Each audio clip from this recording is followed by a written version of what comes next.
It was a Friday night back in 2018, and I found myself working from home on a project for my job.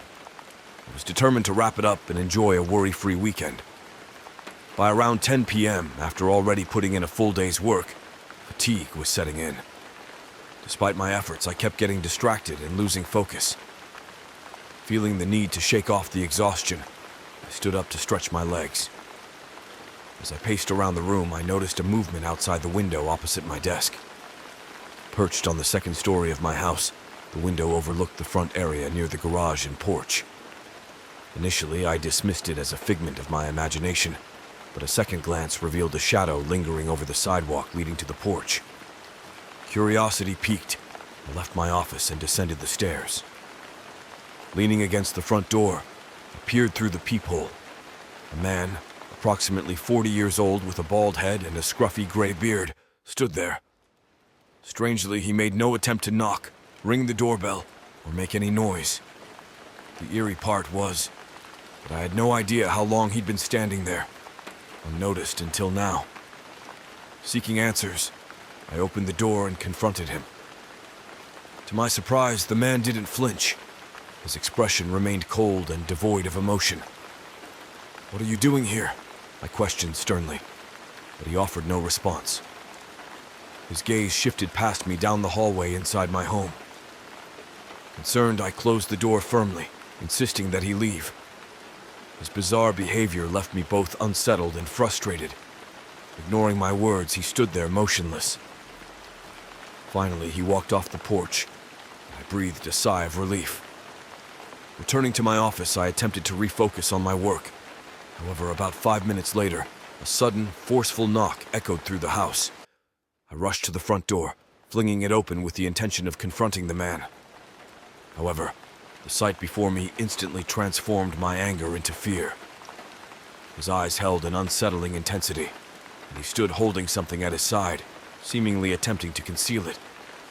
It looked like the handle of a small knife.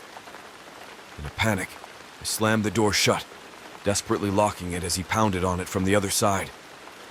The adrenaline pumping through me, I managed to secure the door, and the man retreated, disappearing into the night. Shaken, I retreated to my office, dialed 911, and recounted the terrifying encounter. The man was never seen again, and the events of that night remained shrouded in mystery.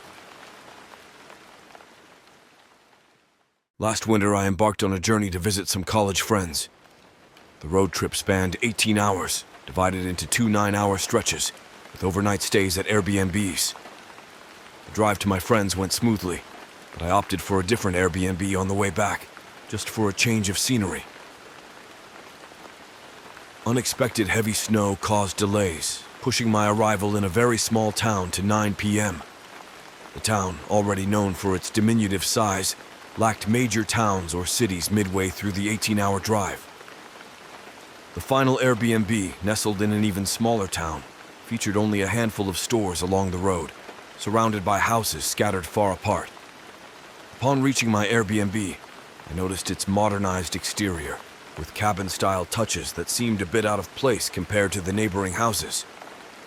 Despite its distance from others, the inside matched the online pictures.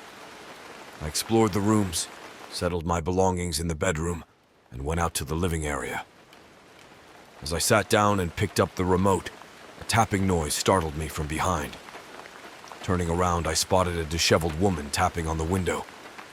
Her long, unkempt hair and wild eyes caught my attention.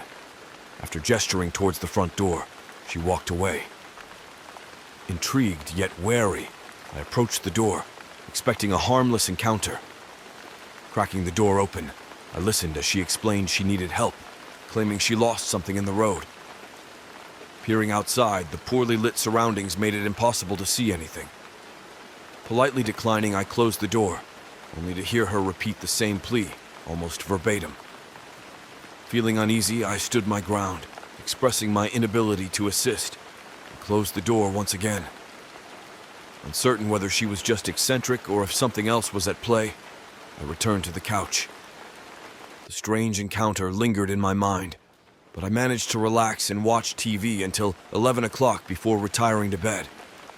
Despite feeling a bit uneasy, I struggled to fall asleep. Suddenly, in the middle of the night, a faint noise emanated from the front of the house. It pierced the silence, immediately triggering thoughts of the woman from earlier. Nervously, I ventured down the hallway to investigate. At the front door, I heard the sound more distinctly. Reacting swiftly, I rushed to prevent whoever was outside from gaining entry.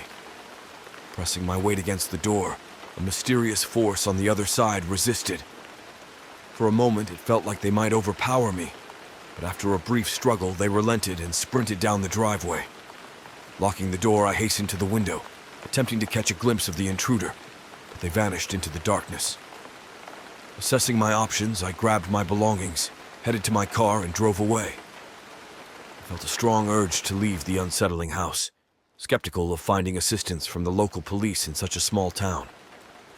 The identity of the person behind the door remained a mystery, but I couldn't shake the feeling that they were somehow connected to the woman from earlier that night. If I had stepped outside to help her, or if I had woken up even a second later, the outcome might have been far more ominous. A few years back, I decided on an impromptu camping trip in the beautiful Colorado fall. It wasn't a meticulously planned getaway. I just felt the urge to spend a night surrounded by nature. I followed a 2-hour trail that led to a secluded spot, an obscure opening at the end of a dirt path I discovered a couple of years ago. This spot was my little secret, tucked away from the hustle and bustle of larger campgrounds. The forest surrounding this opening was enchanting, and over time I became adept at navigating its trails without losing my way. On this particular day, about an hour before sunset, I embarked on a short walk around the area. Evening strolls in the woods are my favorite. The tranquility and the gentle breeze create a perfect setting. After about 20 minutes, I noticed something ahead. A man walking in the woods, just like me. He was about 60 yards away, crossing my path without seemingly noticing my presence. What struck me as odd was his manner of walking, gesturing with his hands, nodding his head. And though I couldn't hear him, his mouth moved as if he was talking. I waited, half expecting someone to follow him, but he was alone, seemingly talking to himself. It wasn't overly creepy, but encountering someone in these woods was unprecedented. After a minute, he disappeared, and I decided to head back to my tent, feeling a bit uneasy with that guy roaming around. I waited half an hour before starting a campfire as the sun dipped below the horizon. Seated on a folded chair, I reflected for the next hour, allowing my mind to wander without any specific thoughts. Approximately 2 hours past sunset, I heard something in the distance. Leaving the crackling fire, I approached the trees to listen better. It was a person talking or mumbling, deep in the woods, and what puzzled me was the absence of any light source. He was walking in the pitch-black darkness. A sinking feeling settled in my stomach, realizing it was highly improbable for the man from earlier to stumble upon my campsite by accident. Hoping he hadn't noticed me, I stayed put and listened. The voice faded after about 30 seconds. I remained skeptical, covering most of the fire to minimize light, and then waited. The next hour was tense, marked by an unsettling anticipation. I heard or saw nothing, but the anxiety lingered. Then around 11 p.m., footsteps rushed from directly in front of my campfire. I sprang from my chair, holstering my pistol as the same man from earlier emerged just 10 feet away. He wasn't talking, but his expression had shifted to a slight, friendly grin. Aiming my pistol, I uttered, "Walk away right now," under my breath, attempting to be as intimidating as possible. He looked me in the eyes, then down at my gun, and back at me. The grin vanished momentarily, creating a tense atmosphere, as if he were about to do something. Then he smiled again and walked off into the woods. I wasted no time packing up with one hand, pistol out, and left in the opposite direction. The entire journey back was fraught with paranoia, convinced I could hear the man's voice talking to himself again. What he was doing out there, and his intentions remained anyone's guess. Had I not been prepared, leaving those woods might have been an entirely different story.